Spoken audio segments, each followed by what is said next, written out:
He was born under a collapsing bridge. Now he designs them so no mother has to die screaming again. St. Hildegard Orphanage hid beneath dripping leaves on the western edge of Pittsburgh, where spring rains fell like the city's unshed tears. In a small second-floor room, 14-year-old Ethan sat silently by a flaking window, pencil stubs in hand, sketching a bridge the world had never seen. It wasn't just a bridge between banks. It was a bridge to the past, to the place where his parents had vanished forever. A car crash on the Fort Pitt Bridge 10 years ago. They said the tires skidded on rain-slick steel. But to Ethan, the truth was simpler. The bridge didn't understand people. What they didn't know was that Ethan had been there, in his mother's arms, barely a week old. She'd been singing to him over the roar of the rain, a lullaby that ended in metal tearing like paper. Witnesses later said the crash had no warning, just a scream, then silence. He had ash-gray eyes, a fragile frame, and a silence that clung like mist. Under a dim yellow lamp in the orphanage library, Ethan devoured old engineering books, statics, material resistance, buckling under stress. He didn't just read them, he lived in them, like every formula was a heartbeat for the bridge in his mind. By age 12, he had memorized the basic beam bending equation, though he called it that bending line thing when asked. He had no teacher, so he taught himself each symbol, writing their meanings in the margins. E meant stiffness, I meant shape, Y meant sag. He didn't know Latin or Greek, but he understood pain, and that was enough to feel what forces meant. At night, long after the other boys slept, Ethan would block the drafty window with a piece of plywood. On the floor, among candy wrappers and scraps of sewing thread, sat a handmade model of a suspension bridge, but not like any bridge ever built. Its cables twisted like braided wind. The deck moved with soft joints, designed to sway, not fight, the forces around it. One morning, Miss Loretta, the kitchen supervisor and the only adult who truly saw Ethan, walked into his room to collect leftover trays. Her eyes caught the drawing tacked to the wall with chewed gum. She didn't scold him like she usually did. She just stood there quietly and asked, "Bridge looks like it's dancing ballet, honey. What is that?" Ethan shrugged. Then, thinking perhaps he owed her an answer, he said softly, "If a bridge could breathe, it wouldn't break. My mom died because it couldn't." Loretta didn't fully understand, but she felt something stir. That night during her late shift, she snapped a picture of the sketch and sent it to her nephew, a staff assistant in the School of Architecture at Carnegie Mellon. Her message was simple. "This kid's drawing is strange. Can you ask someone if they've seen cables shaped like this before?" A week later, a quiet email came back. No name, no title. Just, "Invite the boy to the Bridge Structures Symposium this Saturday. He may not be just a boy." The news arrived on a heavy rain morning. Ethan was drying fishing line on the heater when Loretta stepped in with a printed page. "Ethan, would you like to leave this place for a day?" He stared at the page in disbelief. Carnegie Mellon. He had only ever seen the name atop articles he had photocopied and hidden in a broken drawer. He had never dreamed of going there. All he had were 7 sketches, 1 plastic fork bridge model, and a dream he never dared name. That day's rain never stopped. But Ethan knew, some bridges only appear in the rain. That evening, Loretta brought him chamomile tea and sat beside him, something she hadn't done since the night he'd had pneumonia at 10. She called it Bridge Night then, too, because they made a tent out of sheets and chairs, and she whispered, "We're building a roof so the storm can't get us." Now she read to him again, this time from an old engineering magazine. Her southern drawl mangled the terms, but Ethan smiled through it. Dynamic motion. Goodness, this sentence doesn't even have a verb. He chuckled quietly, and for a moment he looked not like a blueprint ghost, but like a boy. The night before the trip, he stayed up building a new drawing, this time a hybrid tension arch bridge, blending ideas he had seen in textbooks with a touch of softness. He didn't have proper paper, so he used the back of a food bank milk carton. He whispered to himself, "If it can hold wind, it can hold people." He didn't know that this very sketch, wet, crude, but full of the heart of someone who had lost, would make an entire faculty reconsider what genius looked like. Not the kind born in lecture halls, but the kind that survives in the damp corners of the world, drawn by a child building with grief. And the next morning, as Ethan stepped onto the city bus heading east, he didn't know he was crossing his first real bridge, not made of steel, but of hope. Ethan sat near the back of the bus, gripping a paper grocery bag that held his sketches. The city moved past in gray waves, abandoned mills, weathered row homes, windows staring like tired eyes. For the first time in years, he was leaving St. Hildegard not for a funeral or a court hearing, but for something he couldn't quite name. He had washed his shirt twice the night before, scrubbing it with dish soap and hot water until the collar whitened. Loretta had pressed it with a library book. He wore it like armor. The Carnegie Mellon campus rose from the rain like a ship built of stone and glass. The buildings seemed older than time, with columns so tall they disappeared into the mist. Ethan stepped off the bus and held his breath. He didn't belong here, not with holes in his shoes and threadbare sleeves, but he walked forward anyway, past students in branded sweatshirts and polished boots. Inside the Porter Hall atrium, he found the symposium sign, "Bridge Structures, Future Forms." Professors in ties and tweed mingled around scale models and glossy renderings. On a table near the corner sat an empty easel with a folded name tag, E. Moreau. He stared at it. The name felt like a lie, like something borrowed. A voice behind him spoke gently. "You must be Ethan. We've been waiting for you." A woman in her 40s extended a hand. She wore a linen blazer and no makeup. Her name tag read, Dr. Mara Kessler, Structural Systems. He took her hand, unsure if he was supposed to bow, nod, or speak. He did none. She smiled anyway. "Loretta sent us your sketch. I showed it to one of our doctoral students. He thought it was a prank at first. Then he tried modeling it in ANSYS.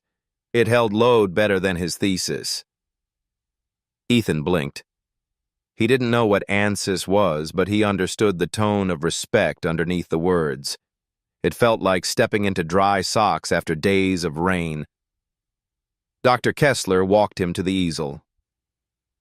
"Would you like to put up your drawing?"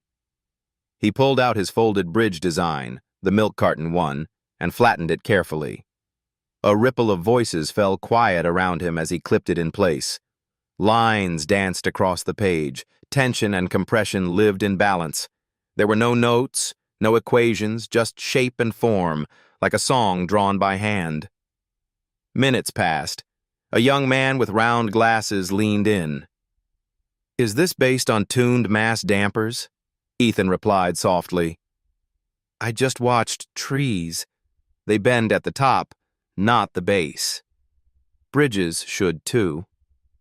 Another voice asked, "Are those helix cables? What ratio did you use?" Ethan hesitated. "I counted steps in the fire escape spiral, then guessed." It wasn't the answer they expected, but no one laughed. Instead, someone whispered, "He sees structure in the world, not just on paper." Dr. Kessler stepped back and watched the murmurs grow. "Would you mind sitting in on the next panel? It's on adaptive load response. You might be the only person here who's actually designed one." Ethan followed her into a darkened lecture hall. Slides flashed on screen, mathematical models, parametric simulations, words like resilience curves and flexural decay. He didn't know all the terms, but he understood the motion. Bridges that flexed, bridges that moved with the world. That was what he'd been drawing since he was 8. At one point, the panel moderator opened the floor. Any questions from the audience? Dr. Kessler raised her hand. I don't have a question, but Ethan might have a correction. All eyes turned to him. His voice trembled. You said the bridge failed because the wind load exceeded the damping factor. But maybe it failed because it fought the wind. Silence. Then a chuckle. Then applause. After the session, a graduate student approached Ethan and handed him a printout. Here, she said. This is ANSYS, your model. It passed stress testing. No bridge in this symposium did. He took it with both hands like scripture. Later, Dr. Kessler sat with him on a bench beneath a ginkgo tree, shedding gold leaves. You know, she said, some people study 20 years to unlearn stiffness. You never learned it in the first place. That's your gift. Ethan didn't reply. He was too busy tracing the branches above him, wondering how many bridges lived in the way they swayed. That night, back in his room at St. Hildegard, he placed the printout beneath his mattress like a relic. He didn't tell anyone what had happened. But the next morning, he added something to his window sketch, a bridge that opened like a ginkgo leaf, wide and soft, bending to the wind. And in the bottom corner, for the first time, he signed it with his name. Ethan Moreau. A boy who opened a door with nothing but a pencil. 2 weeks after the symposium, a formal envelope arrived at St. Hildegard. It bore the Carnegie Mellon seal, and Loretta nearly dropped her ladle when she saw it. Inside, an invitation. Ethan was to audit a spring seminar titled Designing Structures That Endure. He was the youngest person ever invited. Not admitted, not enrolled, just invited. The letter made that clear. But it also said, his insights offer perspective untrained by convention. Ethan read it 3 times before folding it and slipping it under his mattress beside the printout from ANSYS. When he arrived for his first session, the seminar hall buzzed with soft laptop clicks and students wearing coats more expensive than anything he'd ever touched. The professor had not yet arrived, so Ethan sat in the back, head low, sketchpad ready. Then the door opened. A man strode in, tall, straight-backed, wearing a steel-gray suit that looked stitched from blueprints. Professor Malcolm Breyer. He had designed bridges on 4 continents, authored 6 textbooks, and once testified before Congress. He was also known for one other thing: zero tolerance for improvisation. He started the class with a single word, written across the whiteboard in wide, bold letters: rigidity. No one spoke. Breyer turned and faced them. Nature doesn't compromise, he said. Neither should we. Ethan felt something tighten in his chest. Breyer's lectures were immaculate, each diagram precise, each equation drilled into silence. But something was missing. He spoke of load and stress, but never of sway, of resistance, but never resilience. One afternoon, a guest speaker presented a model of a bridge that used tuned oscillations to redirect wind force. As murmurs of interest rose, Professor Breyer cut in. Cute, but not structural integrity. You don't argue with wind. You resist it. Ethan's pencil twitched. After class, he stayed behind, hovering near the chalk tray. Professor Breyer noticed. Yes, he said, voice clipped. I think wind is less of an enemy, Ethan said, voice low. If bridges could yield without breaking, maybe they'd last longer. Breyer narrowed his eyes. Yielding is failure. Structure teaches strength. We don't adapt to the world.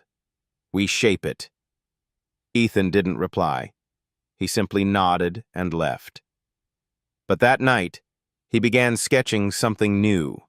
A bridge designed to listen to the environment, not fight it. He called it the Whispering Span. The semester moved on. Ethan sat through lectures on material fatigue, torsion theory, seismic load. He absorbed it all like dry ground drinks rain. But tension grew. One morning, Professor Breyer announced a midterm project. Design a pedestrian bridge across the East River using principles of fixed-moment anchorage. Ethan submitted a model unlike anything they expected. His bridge moved. It didn't just span the river, it responded to it. Cables adjusted with temperature. The foundation shifted slightly with tide cycles. When Breyer saw it, his lips thinned. "This isn't a bridge. It's a kite." Ethan stood, quiet. "The East River doesn't want to be crossed gently," Breyer added. "It demands control." "But maybe," Ethan said, "it's tired of being forced." Silence. Then, Professor Breyer scribbled an F in red ink. That evening, Ethan didn't go home. He sat on the campus lawn under a lamppost, sketches scattered around him. Wind tugged at the corners. A voice interrupted. "Dr. Kessler." "Rough day?" He nodded. She sat beside him. "Breyer doesn't hate you. He's afraid of losing the world he built. You're not just designing bridges, Ethan. You're threatening empires." He looked up. "But I don't want to tear anything down." "I know. That's why you'll outlast them." 2 weeks later, without fanfare, the university posted midterm revisions. A single line beside Ethan's name. "Grade under review. Further evaluation requested." And beside Professor Breyer's usual stone face, the next lecture, something cracked. A pause. A glance. And when he passed Ethan's desk, a single word, barely audible. Interesting. Not approval. Not yet. But the first sign of movement, from a man who had forgotten how to bend. Winter came to Pittsburgh the way old pain returns, slow, silent, and sharp. The wind scraped through stone archways on Carnegie Mellon's campus, whispering forgotten names into the bones of buildings. Ethan spent more time in the library than in class. He liked the fourth floor, dim, quiet, filled with the scent of dust and paper.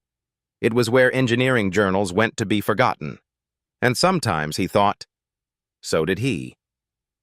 One afternoon, while leafing through a brittle volume of Transactions of the American Society of Civil Engineers, his pencil slipped between the pages. As he reached to retrieve it, he noticed something strange. A folder wedged deep in the binding, unlabeled, sealed with string. He untied it gently. Inside were 10 yellowed pages, hand-drawn in ink, annotated in perfect cursive.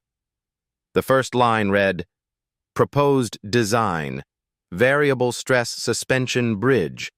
Author, R.E. Halberg, 1973. Ethan blinked. Halberg. He had heard the name once in a footnote about early adaptive load theory, but no books, no papers, no bridge. The drawings were unlike anything from their time. Counterweights mounted on mobile pivots, towers curved inward like bent reeds, and cables, not straight, but layered in a pattern Ethan recognized immediately. Spiral feedback tensioning. He sat frozen. This bridge, drawn 50 years ago, used principles he thought he had invented. At the bottom of the final page was a stamp. Rejected by Pennsylvania State Board, February 1974. And a note. Structural philosophy not in alignment with accepted engineering doctrine. Ethan's hands trembled as he turned the last sheet. On the back, scribbled in graphite, Maybe they'll be ready in another lifetime. He checked out the folder using Loretta's faculty card and spent 3 nights redrawing the bridge to scale. He didn't sleep. He couldn't. It was like meeting an ancestor you never knew you had. On the 4th day, he brought it to Dr. Kessler's office. She scanned the designs in silence, then looked up slowly. "Where did you find this?" "4th floor. Buried." She touched the ink lightly, as if it might smudge. "I interned under someone who knew Hallberg. Said he was brilliant, but difficult. He believed bridges should feel their environment, not fight it. That's why they erased him." Ethan shook his head. "No. That's why he waited." With Dr. Kessler's help, they petitioned for permission to run Hallberg's model through modern software. The university board hesitated. Ethics, liability, politics. But one faculty member, an aging professor emeritus named Donald Klein, volunteered his lab. He said simply, "I was in the room when they rejected him. I've waited 50 years to say they were wrong." The simulation ran for 6 hours. When it ended, the room was silent. The bridge held. No torsion failure, no cable shear, minimal stress concentration at mid-span. The structure breathed. Dr. Kessler exhaled. If this had been built, it would have changed everything. Ethan didn't answer. He was already sketching something new. Hallberg's core, but modernized. Flexible pylons, bioreactive coating. He called it the listening bridge. Word spread, quietly but steadily. A graduate student published a blog post. "The boy who resurrected Hallberg." Another made a 3D model. One night, Ethan returned to the 4th floor and found others standing over the spot where the folder had been. He left a note there. Not forgotten, just waiting. Weeks later, Ethan received a letter. Not from the university, from the Pennsylvania Department of Transportation.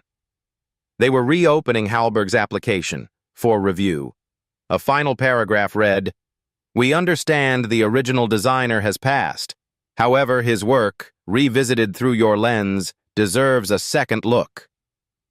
Beneath, a question. "Would you be willing to co-sign as structural consultant?"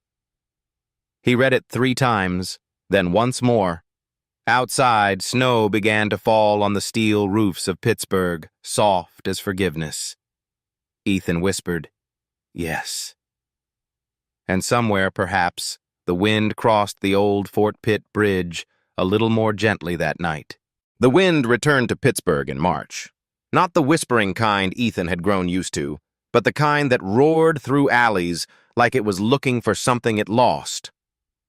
Storm sirens wailed twice that week, and across the city, windows rattled in their frames. Ethan couldn't sleep. In the basement lab of Carnegie Mellon's Structural Testing Center, a scaled model of the listening bridge sat inside the wind tunnel chamber. It was 3 feet long, made of carbon filament and resin, but every detail, every flex joint, every spiral cable was true to design. The state had approved the test. Dr. Kessler had secured funding, and Ethan, at barely 15, was listed as co-consultant on the review panel. He watched technicians prepare the chamber with quiet breath and trembling fingers. A memory surfaced, the sound of his mother's scream on the Fort Pitt Bridge. Sharp, brief, final. His ears had remembered it long before his brain had words. Now he was here.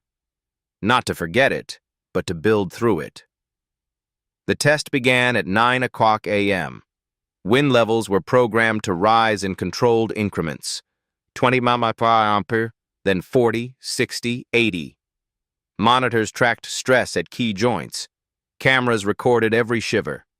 At 60 miles per ampere, most suspension bridge models showed signs of torsional flutter, tiny ripples that could spiral into collapse. But the listening bridge shifted, realigned its tension. Its deck bowed gently, then returned. Dr. Kessler whispered, "It's breathing." At 90 miles Ethan's hands curled into fists, the same wind speed recorded on the night his parents died. A low creak filled the chamber. The pylons flexed. Spiral cables twisted like strands of grass, redirecting load. One monitor blinked red. Everyone tensed. But the red turned green. A silence settled. The model held. That night, Ethan stood alone outside the testing center, staring into the dark. Snow clung to his shoulders, melted by breath. Breyer appeared beside him. He hadn't spoken much since the midterm controversy, but now, he said, "You fought the wind, with grace." Ethan turned. "I listened to it. That's different." Breyer nodded, slowly. Yes, it is." He reached into his coat and pulled out a folded document. "Unsolicited," Breyer said, "but I filed this with the dean." Ethan opened it. A letter of recommendation. Subject: Full admission request. Ethan Moreau, College of Engineering. Signed, Professor Malcolm Breyer. In the days that followed, the test results made quiet waves in academic circles. Not viral, not headline, but whispered with awe in old hallways. "Did you hear? The boy! His bridge danced with the storm." Meanwhile, Ethan returned to St. Hildegard each night. The children gathered around him more often now. He didn't speak much, but they sensed something had shifted, like the wind had finally changed direction. One evening, Loretta found him in the dining hall sketching quietly. "This new one got a name yet?" she asked. Ethan paused, then nodded. "It's not just a bridge," he said. "It's a promise." She peered over his shoulder. The sketch showed an open span connecting two hills, but below, instead of piers, it was held up by a series of thin arches, each one named. One read Halberg, another Loretta, another Mom, and at the center, Ethan. She placed her hand gently over his. "Storm's over, baby," she said. "You held." And for the first time in his memory, Ethan cried. Not from fear, not from loss, but from the strange, sacred weight of being seen and still standing. No one said the word destiny, not aloud. But when the Pennsylvania Department of Transportation called with a proposal to study long-term retrofitting for the Fort Pitt Bridge, the same bridge Ethan's mother died on, there was silence on the other end of the line. Then, a voice. "We hear you're the only one in the state who's made a bridge listen." The meeting took place in a plain office on the 18th floor of a downtown building overlooking the Monongahela. The old bridge gleamed in winter sun. Its yellow trusses stretched across frozen water like a scar. Ethan stared at it, then turned back to the table. He was 15. Not a licensed engineer, not even a college student yet, but they had asked for his opinion. Dr. Kessler sat beside him. Across the table, state officials, safety consultants, and one former Navy structural analyst who simply said, "Every bridge fails eventually, but maybe we can delay it with grace." Ethan nodded, quietly spreading out his sketches. His proposal was not to replace Fort Pitt, but to evolve it. Phase 1. Convert the support cables from static steel to a hybrid alloy with tension feedback. Phase 2. Retrofit the joints with adaptive pivots that moved slightly under thermal and torsional pressure. Phase 3. Add sensors to every major deck segment, not just to record pressure, but to teach the bridge its own rhythm. He called the plan the memory layer, not a rebuild, a remembrance. Implementation took 9 months. Ethan was not allowed on site during load-bearing work, but every morning before dawn, he would ride the bus to the overlook on Mount Washington and sketch.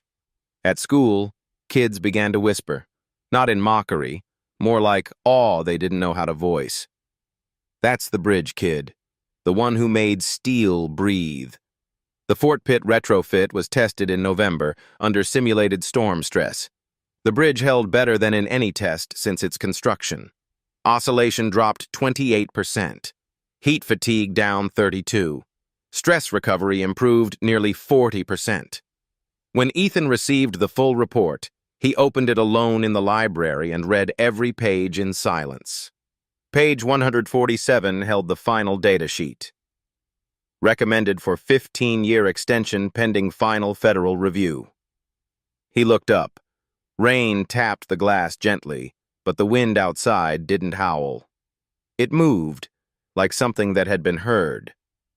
That weekend, Ethan returned to the bridge, not as a passenger, but as an observer.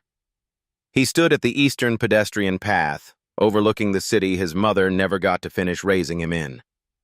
He pressed his palm to the cold steel of the guardrail. It didn't vibrate the way it used to. Not stiff, not hollow. Just present. Loretta had packed him a sandwich. He ate it slowly, watching traffic roll over the structure like water. He imagined her voice again, somewhere in the hum of tires. This time, baby, the bridge heard us. A few days later, Carnegie Mellon hosted a small ceremony. Just a plaque, mounted at the engineering quad, beneath a tree Ethan liked to sit under. It read, Fort Pitt Retrofit, in honor of listening. No name.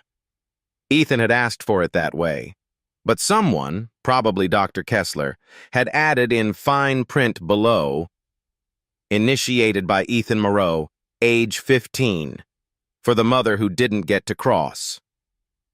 He saw it by accident. He didn't cry. But he sat under the tree until the sun dipped below the tower cranes of the city, sketchbook open, drawing his next idea, a bridge that changed shape in real time, depending on who walked across it. A bridge that knew. Later that month, a letter came from a girl named Sasha, age 9, from a school in Johnstown. Her brother had died in a bridge collapse 2 years before. She wrote, My teacher says your bridge bends like trees. I like trees. Thank you for making bridges not mean. Ethan folded the letter carefully and placed it inside his sketchbook. Then he drew a new bridge, one with leaves instead of trusses, branches for rails, roots reaching deep into riverbanks. At the bottom he wrote, For Sasha, for those who still cross. That winter, when snow dusted the Fort Pitt Bridge again, it stayed silent through the wind, not because it had won, but because it had learned. So had the boy who rebuilt it. They called it the Hollow, a dry valley 2 hours southeast of Pittsburgh, just beyond the edge of old mining country. It wasn't on most maps, and the ones it was on spelled it wrong. People had left, slowly, over generations. The only thing that remained was the dust, the hills, and the sound of quiet hunger. Ethan had never been there, but Loretta had. My brother's grandkids live out that way, she'd told him once. Smart as whips, but there's no school after 6th grade. Nearest library's 40 miles. Closest Wi-Fi is the gas station roof. Ethan asked, without looking up from his sketch pad, Do they have bridges? She smiled. They don't even have desks. After the Fort Pitt retrofit and his official admission to Carnegie Mellon, Ethan was offered a summer internship at a top design firm in Chicago. He declined. Instead, he asked Loretta for an address. Then he took a bus south. The Hollow greeted him with wind and clay. Children watched from porches, bare feet dangling, eyes wide. The schoolhouse had collapsed 10 years prior. The sign still leaned in weeds, Boone Hollow School, Est 1919. Ethan stood on that broken concrete step and unfolded a blank page. He didn't build a school. He started with a tarp. Then he dug benches from the hill itself, soft limestone that crumbled under touch. He brought chalkboards donated from a closed school in Pittsburgh. Loretta sent crates of pencils, some no bigger than a finger. He called it the open class. Each day, a few more children came. They sat under the tarp, beside old tires and sunflowers, learning how arches work, how pressure travels, how to listen to the land. They didn't have Wi-Fi, so Ethan used what they had. He brought a long hose and connected it to a water tank. With it, they modeled fluid force and slope resistance. He hung grocery bags on sticks and filled them with stones, teaching them torque and counterweight.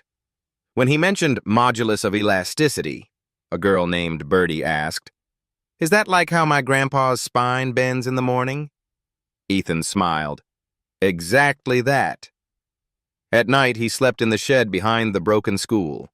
Stars filled the sky like blueprints punched with light. He didn't dream much. He was too tired, but he wrote things down. Teach with what they touch. Build with what they bury. Never teach equations before stories. He didn't post any photos, didn't apply for grants. He just built. By July, they had a roof made of tin signs and an old truck bed. By August, an old woman donated her husband's drafting table. By September, an engineer from Breyer's lab drove down with concrete mix and rebar in the back of his pickup. And by the end of the summer, the first permanent wall stood, made of clay, soda bottles, and hope. Etched in the side by the kids' own hands, knowledge bends, but it doesn't break. One day, a reporter arrived. No one knew how she found the place. She asked Ethan, "Are you building the next Carnegie Mellon here?" He shook his head. "No," he said. "I'm just building the first Boone Hollow." That winter, before heading back to campus, Ethan held one last class. He showed them photos of bridges around the world, the Millau Viaduct in France, the Akashi Kaikyo in Japan, and finally, the Fort Pitt. "This one," he said, "was angry once. Now it listens." Birdie raised her hand. What would a bridge say if it could talk? Ethan thought a long time, then answered softly, "It would say, 'You are not alone.'" He left that night, but not before carving one last thing into the beam above the tarp. Ethan Moreau taught here, for anyone with a pencil and a question. The wind caught the words as it passed, scattering dust across the valley like seeds. And in the hollow, where there had once been nothing, a classroom stood, built from dirt, held up by children, ready to bend and never break. Winter clung to Boone Hollow like an apology. The hills were pale with frost, and the clay beneath the children's school had hardened into stone. But the classroom stood, tin roof creaking, chalkboard leaning, the wind pressing against the tarp, trying to listen. It was Loretta who spotted the figure first. She'd driven down with a box of canned peaches and textbooks from the church charity. As she turned off the gravel road, she saw him standing by the gate, rigid, square-shouldered, wrapped in a dark wool coat too fine for the hollow.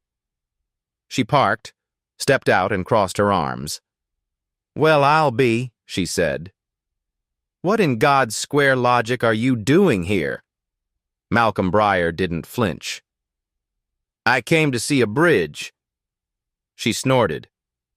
"You're 50 miles from Steele. Try again." "I meant him," Breyer said, and pointed to the classroom, where Ethan, kneeling in dirt, was showing two boys how to use string to plot the rise of an arch. When Ethan saw him, he didn't speak. He simply stood, brushing dust off his pants, waiting. Briar approached like a man visiting a grave, not out of sadness, but guilt. I read the story, he began. Boone Hollow, the dirt school, the kids. Ethan nodded. They teach me more than I teach them. I believe that, Briar said, and took a slow breath. I was wrong, Ethan. The wind shifted. The children nearby hushed without being told. I spent 40 years teaching that rigidity was truth, Briar continued. That bending meant weakness, that force meant mastery. He looked around, at the school held up by rebar and bottles, at the kids writing equations with sticks, at the bridge drawn in dust. I taught structure. You taught soul. Ethan still hadn't spoken. Briar swallowed. I didn't come for redemption. I came to learn what I failed to see. If you'll let me. A long pause. Then Ethan turned to the boys he'd been working with. Show him the cantilever model. They ran to the bench, grabbing their rope and rocks. Ethan turned back. You don't need to ask forgiveness. You're here. That's enough. Briar spent the day in the hollow. He sat cross-legged in the dirt, watching Birdie build a tower from soda cans. He held a piece of charcoal while a boy named Eli explained how tension moved through spaghetti strands. He asked questions. He laughed, once. A short, strange sound, like a man sneezing out pride. At dusk, he stood beside Ethan as the children left for home. They remind me of old bridges, Briar said. Why? They hold more than you think, and they don't ask for applause. Before he left, Briar removed something from his coat, a small box. Inside, a compass. Had this since my first year teaching. Thought I'd use it to draw the perfect circle. Never did. He held it out. You already did. I just didn't know it looked like this. Ethan took it gently. Thank you. They stood in silence. As Briar turned to go, Ethan called out. Professor? He stopped. You weren't wrong. You just taught bridges that couldn't breathe. Briar smiled. Not a grin, but something softer, heavier. Then teach me the other kind. That night, Briar stayed in the shed behind the classroom. He wrote by lantern light, filling pages with sketches he never dared draw in university. And in the morning, when the children arrived, they found two teachers in the dirt. Side by side, one young, one old, both learning how to bend. They never planned to build a bridge in Boone Hollow. It wasn't on any grant application. No university signed off. No ribbon-cutting ceremony was scheduled. But when the rains came and the creek swelled, cutting off half the children from the school, Ethan simply stood at the water's edge and said, We'll need one. The nearest engineer said it would take $60,000. Ethan had 57. So he did what he had always done. He began with dirt. First came the stones, pulled from the hill with the help of Birdie and Eli and 3 older cousins who worked at the scrapyard. Then came the timber, salvaged from a collapsed barn up the road. Rusted nails, bent rebar, soggy planks. It was enough. He set up strings and flags, showing the children how a bridge starts with nothing but direction. Then he dug. The foundation was built not from concrete, but from packed red clay, hardened over days with water, sun, and the weight of hands. He used 2 tires filled with gravel as pier anchors. Steel wire from fencing served as tension lines. And for the arch, a series of bowed saplings, bent over weeks with slow pressure, just as he had once drawn at the orphanage window. Dr. Kessler visited on the 3rd week. She stared at the shape rising over the creek, bent, crooked, and beautiful. This isn't just a footbridge, she whispered. It's a story. Ethan didn't reply. He was teaching Birdie how to test oscillation by jumping. By the 5th week, the bridge could hold 3 children and a wheelbarrow. By the 6th, it held Loretta's truck for 7 seconds before she chickened out. By the 7th, it had a roof made from license plates and handrails lined with rope braids made by the students. But it had no plaque, no sign, no name. Someone asked Ethan what they should call it. He shook his head. If we name it, they'll try to own it. Some bridges belong to no one. A journalist heard about it and drove down. She snapped a photo and asked Ethan if he was trying to make a point. No, he said. I was trying to make it to class. She asked if she could publish the plans. There aren't any, he said. We used the hill and the wind. They're not copyrighted.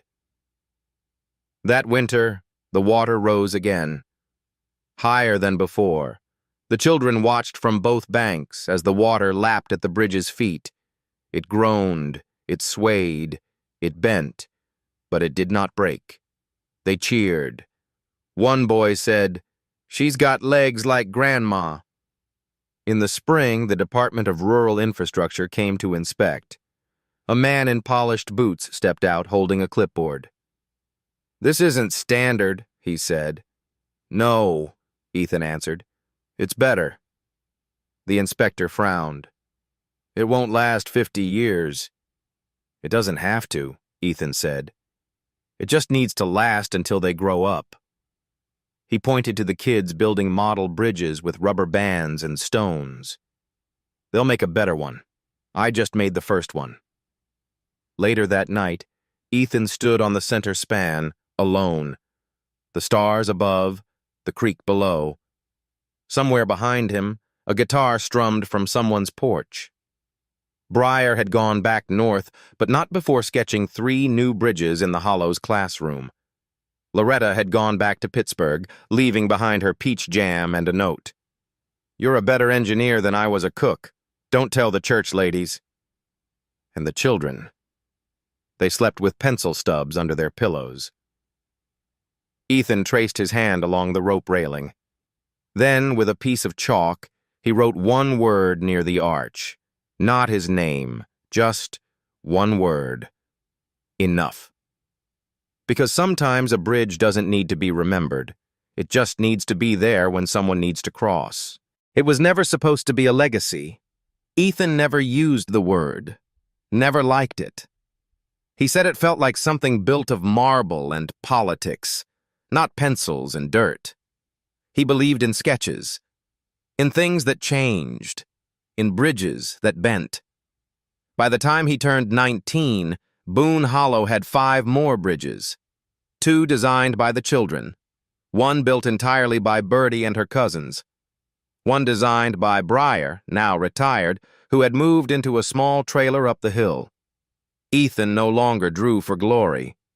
He drew because the world kept asking questions, and he wanted to answer quietly.